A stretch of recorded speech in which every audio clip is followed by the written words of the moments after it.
Hello students, आज की video का जो टॉपिक है वो है टाइट्रेशन, KMnO4 वर्सेस मोहरसोल्ट टाइट्रेशन। तो आज की जो वीडियो है वो सिर्फ टाइट्रेशन पे बना रही हूँ। इसकी जो थ्योरी है कि हम क्या क्या यूज़ कर रहे हैं, क्यों यूज़ कर रहे हैं, इसके लिए मैंने प्रीवियस वीडियो बना के डाली है, जिसका लिंक आप डिस्क्रिप्शन पे देखोगे। यहाँ से प्रैक्टिकल परफॉर्म करेंगे कि लैब में अगर तुम्हारे फाइनल एग्जाम में टाइट्रेशन आपको मिल रही है तो आप लैब में परफॉर्म कैसे करोगे। तो सबसे पहले टाइट्रेशन के लिए हमें कौन कौन से अपैरेटस की नीड है। सबसे पहले हमें चाहिए ब्यूरेट। तो ये जो आप देख रहे हो लॉन्ग ट्यूब, ये इसे हम ब्यूरेट बोलते हैं, जिसकी कैपेसिटी है 50 मिलीलीटर और इसकी लीस्ट काउंट होती है 0.1 मिलीलीटर। नेक्स्ट हमें चाहिए पिपेट, 10 मिलीलीटर पिपेट चाहिए हमें। ये 10 ml पिपेट है, लिखा हुआ है इस पर बोरोसिल पिपेट। नेक्स्ट है 2 कॉनिकल फ्लास्क, इन्हें कॉनिकल फ्लास्क बोलते हैं, जिसको टाइट्रेशन फ्लास्क या वॉल्यूमेट्रिक फ्लास्क बोल सकते हैं। Funnel and beakers. नेक्स्ट जो केमिकल हमें चाहिए, केमिकल जो रिक्वायर्ड है वो है M/50 मोहर सोल्ट। आज की टाइट्रेशन का जो स्टैंडर्ड सोल्यूशन है वो है M/50 मोहर सोल्ट। स्टैंडर्ड क्यों? क्योंकि इसकी कंसंट्रेशन हमें पता है M/50। Second unknown solution, unknown KMnO4 solution. KMnO4 तो हमें पता है, लेकिन इसकी स्ट्रेंथ हमें नहीं पता, इसकी मोलैरिटी हमें नहीं पता। तो आज की टाइट्रेशन का जो मोटिव है वो यही है कि मोहर सोल्ट, M/50 मोहर सोल्ट को यूज करके आज हम इसकी मोलैरिटी और इसकी स्ट्रेंथ फाइंड आउट करेंगे। तो कैसे हम लैब में फाइंड आउट कर सकते हैं। And next is and most important reagent is dilute sulphuric acid. आज की जो टाइट्रेशन है वो रिडॉक्स टाइट्रेशन है। तो इसमें एक ऑक्सीडाइजिंग एजेंट होगा, एक रिड्यूसिंग एजेंट। तो we know that KMnO4 is a strong oxidising agent in acidic medium, इसलिए हमने डाइल्यूट सल्फ्यूरिक एसिड यूज किया है। तो KMnO4 यहाँ पर ऑक्सीडाइजिंग एजेंट का काम करेगा and Mohr salt act as reducing agent. अब हम स्टेप्स पे चलते हैं कि हमें सबसे पहला स्टेप क्या फॉलो करना है। सबसे पहले आप अपने अपैरेटस को वाटर के साथ वॉश करोगे, रिंस करोगे, क्लीन करोगे, यानी आपके अपैरेटस जो है वो शुड बी क्लीन, वो क्लीन होने चाहिए। नेक्स्ट स्टेप हम फॉलो करेंगे with the help of funnel. हम इस ब्यूरेट को रिंस करेंगे यूजिंग KMnO4। इस ब्यूरेट में हमेशा KMnO4 फिल करते हैं रिडॉक्स टाइट्रेशन में। तो क्या कर रहे हैं, सबसे पहले अराउंड 1-2 मिलीलीटर KMnO4 आप लोगे और इसको रिंस करोगे। रिंस क्यों कर रहे हैं कि अगर इसमें कोई इम्प्योरिटी लगी है तो वो इस KMnO4 के साथ बाहर निकल जाएगी और इस KMnO4 को आप क्या कर दोगे, थ्रो कर दोगे। अब जो KMnO4 जो अभी ब्यूरेट है, इसमें ना तो कोई वाटर प्रेजेंट है, ना इसमें कोई और इम्प्योरिटी प्रेजेंट है। अगर थी तो वो KMnO4 के साथ क्या हो गई है, रिमूव हो गई है। अब हम क्या करेंगे, KMnO4 को इसमें फिल करेंगे, पोटेशियम परमैंगनेट को फिल करेंगे with help of funnel. Around 50 millilitre हम KMnO4 इसमें ट्रांसफर करेंगे।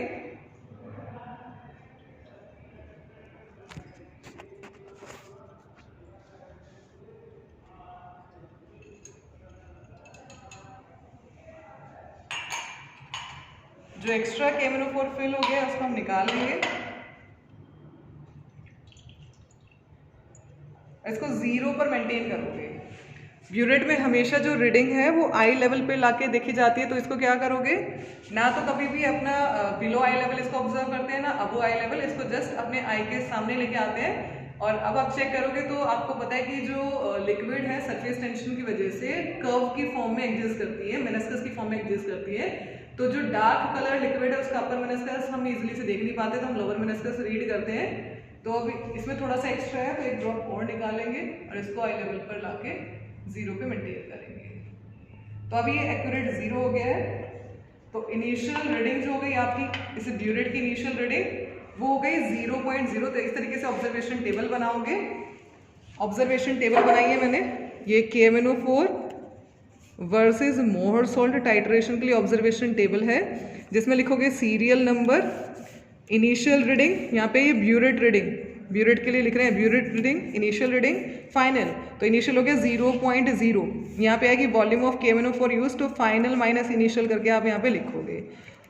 नेक्स्ट स्टेप में हम क्या करेंगे, विद हेल्प ऑफ पिपेट, इस पिपेट को यूज करके हम ये M/50 मोहर सोल्ट 10 मिलीलीटर मोहर सोल्ट पिपेट आउट करेंगे।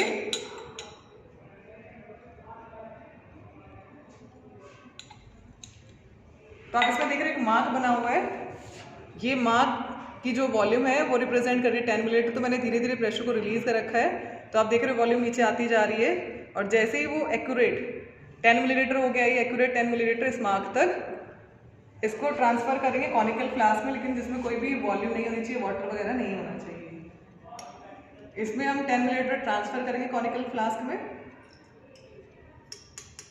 बची हुई जो वॉल्यूम है कॉनिकल जो पिपेट है, इसमें जो बची हुई वॉल्यूम है इसको कभी भी एयर ब्लो करके हम निकालते नहीं हैं, ठीक है, क्योंकि एक्स्ट्रा वॉल्यूम होती है। 10 मिलीलीटर इसमें आ चुकी है। नेक्स्ट हम डाइल्यूट क्लीन टेस्ट ट्यूब लेंगे और इस क्लीन टेस्ट ट्यूब में डाइल्यूट सल्फ्यूरिक एसिड डालेंगे, more than half test tube. Better है कि आप इस टेस्ट ट्यूब पे एक मार्क बना लोगे और हर बार जब भी टाइट्रेशन रिपीट करोगे तो same volume of dilute sulphuric acid transfer करोगे।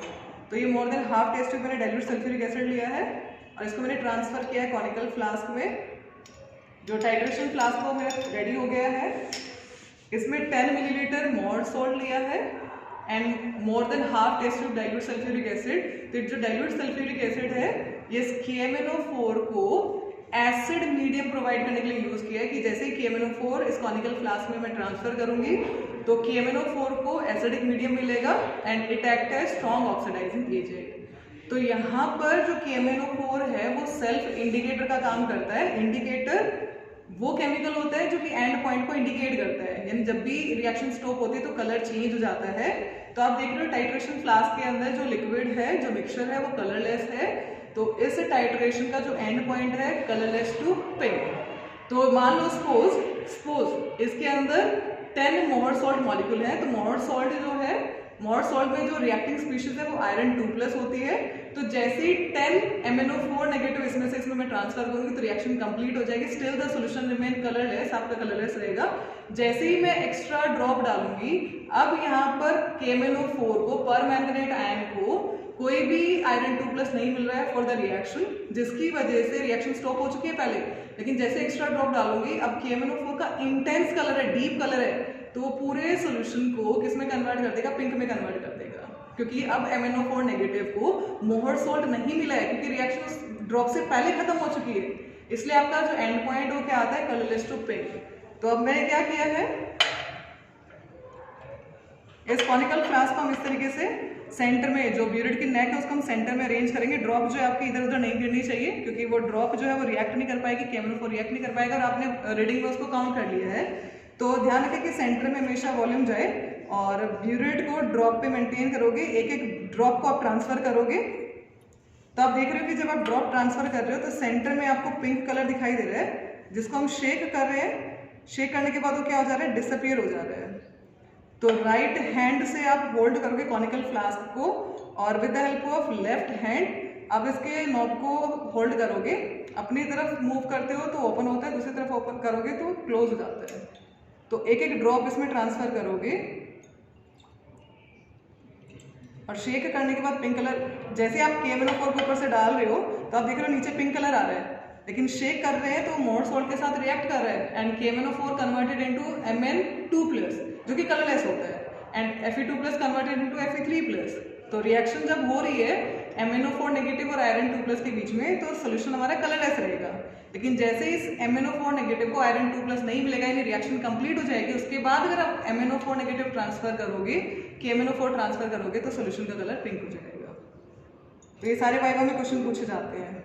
तो आप 1 by 1 इसमें ड्रॉप बाय ड्रॉप क्या कर रहे हो, आप KMnO4 ट्रांसफर कर रहे हो।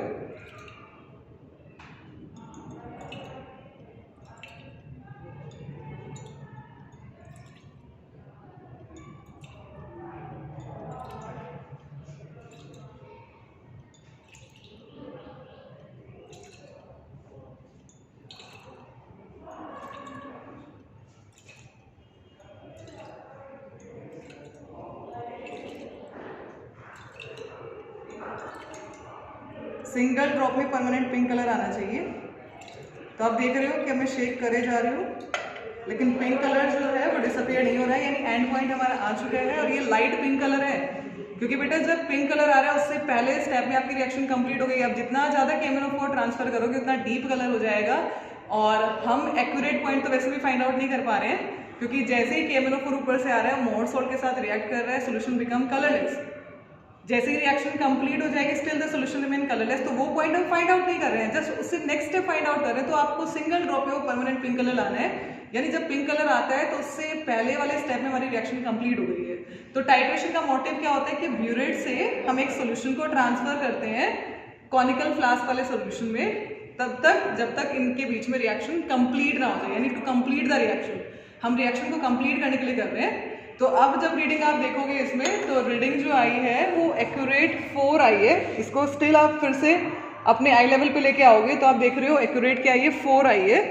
तो एंड पॉइंट जो है वो 4 है, एंड पॉइंट क्या है 4, एंड पॉइंट जो है वो 4 है, ये रहा 4 ml, यानी 10 मिलीलीटर मोहर सोल्ट को, जो कि M/50 मोहर सोल्ट था, कंप्लीट रिएक्शन के लिए 4 मिलीलीटर KMnO4 जो है वो नीडेड है। अब आप ऑब्जर्वेशन टेबल में कैसे फिल करोगे, यहाँ पे फाइनल रीडिंग लिखोगे 4.0 मिलीलीटर, ये मिलीलीटर हमने ऊपर लिख दिया है, ये मिलीलीटर। तो volume of KMnO4 used is final minus initial which is 4.0 minus 0.0, यानी 4.0 मिलीलीटर। अब नेक्स्ट टाइट्रेशन फिर से स्टार्ट करोगे, सेम स्टेप को आप रिपीट करोगे और फिर से आप दूसरे कॉनिकल फ्लास्क में 10 मिलीलीटर क्या लोगे, मोहर सोल्ट और more than half test tube dilute sulphuric acid pipette out करोगे, ट्रांसफर करोगे, और अब आपकी जो इनिशियल रीडिंग है वो 4.0 मिलीलीटर हो जाएगी। आपको दोबारा से इसको रिफिल करने की नीड नहीं है। फिर से आप क्या करोगे, इस टाइट्रेशन को रिपीट करोगे, जब तक रिपीट करोगे 2 मतलब मिनिमम 3 टाइम्स हम करते हैं, और हमें 2 कॉन्करेंट रीडिंग लानी होती है जो कि 2 सेम रीडिंग होती है, ठीक है। और उसके बाद आप कैलकुलेशन करोगे। कैलकुलेशन जो है वो मैंने सारी अपनी पहले जो वीडियो है KMnO4 वर्सेस मोहर सोल्ट उसमें आपको समझा रखी है। तो ये सिर्फ डेमो था कि हम लैब में KMnO4 वर्सेस मोहर सोल्ट को कैसे परफॉर्म करेंगे। Thank you.